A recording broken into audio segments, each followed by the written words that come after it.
ഞാൻ തൃശ്ശൂരിൽ നിന്ന് വരുന്നു. നവംബർ 18-ാം തീയതിയാണ് ഞാൻ ഉടമ്പടി എടുക്കുന്നത്. എനിക്ക് 5 വർഷമായിട്ട് കുഞ്ഞുങ്ങളുണ്ടായിരുന്നില്ല. 1-2 പ്രാവശ്യം അബോഷനായി പോയിരുന്നു. 18-ാം തീയതി ഞാൻ ഉടമ്പടി എടുത്തതിന് ശേഷം 23-ാം തീയതി ഞാൻ ടെസ്റ്റ് ചെയ്തപ്പോൾ എനിക്ക് പോസിറ്റീവായിരുന്നു.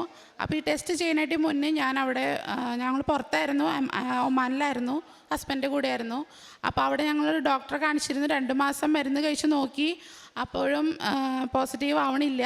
3-ാമത്തെ മാസം ഞങ്ങളോട് പറഞ്ഞു വല്ല ബ്ലോക്ക് ഉണ്ടെങ്കിൽ നമുക്കത് ടെസ്റ്റ് ചെയ്ത് നോക്കാം എന്ന് പറഞ്ഞു. ബ്ലോക്ക് വരാണ്ടിരിക്കാൻ വേണ്ടി ഞാൻ ഒരുപാട് പ്രാർത്ഥിക്കുന്ന നേരത്താണ് എൻ്റെ ഒരു ഫ്രണ്ട് എന്നെ വിളിച്ചിട്ട് പറഞ്ഞു, നീ ഇങ്ങനെ കൃപാസനത്തിൽ ഒരു ഓൺലൈൻ ഉടമ്പടി എടുക്ക്, ഒന്ന് പ്രാർത്ഥിച്ച് നോക്ക്. അവൾ ഗർഭിണിയായിരുന്നു. അവൾ ഇന്നും എനിക്ക് വേണ്ടി വയറുമ്മൽ കുരിശ് വരച്ച് പ്രാർത്ഥിക്കുമായിരുന്നു. അത്രയും പ്രാർത്ഥിച്ചതുകൊണ്ടായിരിക്കാം അതും ബലത്തിൽ വന്നു. 18-ാം തീയതി ഞാൻ ഉടമ്പടി എടുത്ത് 23-ാം തീയതി ഹോസ്പിറ്റലിൽ പോകാനായിട്ട് മുന്നേ ടെസ്റ്റ് ചെയ്തപ്പോഴാണ് പോസിറ്റീവ് കണ്ടത്. അതിനുശേഷം കോംപ്ലിക്കേഷനൊന്നും ഇല്ലാണ്ട് മുന്നോട്ട് പോയി. ഡെലിവറി ടൈം ആവാറായപ്പോൾ ഞങ്ങൾ 7-ാം മാസത്തിൽ നാട്ടിലേക്ക് വന്നു. നാട്ടിലെത്തിയപ്പോൾ ഷുഗറും പ്രഷറും കൂടി. പ്രഷർ ഹൈ ആയിരുന്നു. ഡെലിവറി അടുത്തപ്പോഴാണ്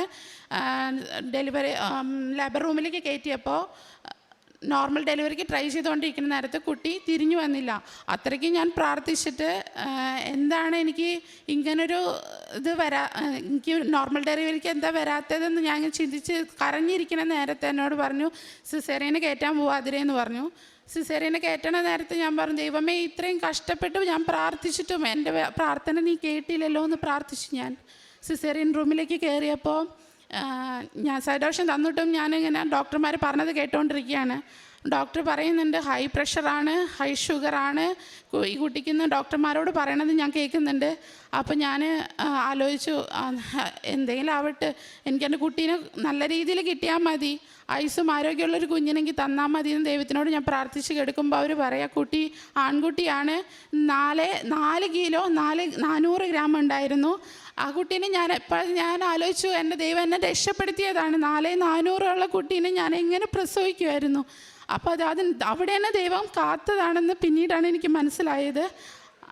അതുപോലെ തന്നെ എനിക്ക് എൻ്റെ സ്വന്തം വീട് പണി പൂർത്തീകരിക്കാണ്ട് ഇങ്ങനെ പണി കഴിയാണ്ട് ഇങ്ങനെ കിടക്കുമായിരുന്നു.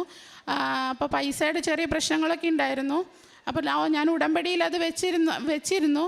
അതുവരയ്ക്കും ഒരു പൈസയും ശരിയാവാത്ത നേരത്തെ ഈ ഉടമ്പടി പ്രാർത്ഥന വെച്ചതിന് ശേഷമാണ് പണി പൂർത്തീകരിച്ച് ഞങ്ങൾ താമസമായത്. രക്ഷിത പ്രവർത്തനം ഞാൻ ചെയ്യുന്നത് ഈ 7-ാം മാസത്തിലെ ഡെലിവറിക്ക് വന്നപ്പോഴാണ്. വസ്ത്രം ഇല്ലാത്തവർക്ക് അത് കൊടുക്കുവാനും പൈസയുടെ അത്യാവശ്യം എന്നെക്കൊണ്ടാവും വിധം ഞാൻ എല്ലാവർക്കും ഓരോന്നും ചെയ്തിരുന്നു. പ്രാർത്ഥനയിലും ഓരോരുത്തരെ ഞാൻ കൂട്ടി നിർത്തി പ്രാർത്ഥിക്കുമായിരുന്നു. വയ്യാത്തവരെ പിടിച്ച് അവരെ കൂട്ടിയിരുത്തി പ്രാർത്ഥിക്കുമായിരുന്നു. ജെറമിയ പ്രവാചകന്റെ പുസ്തകം 17-ാം അധ്യായം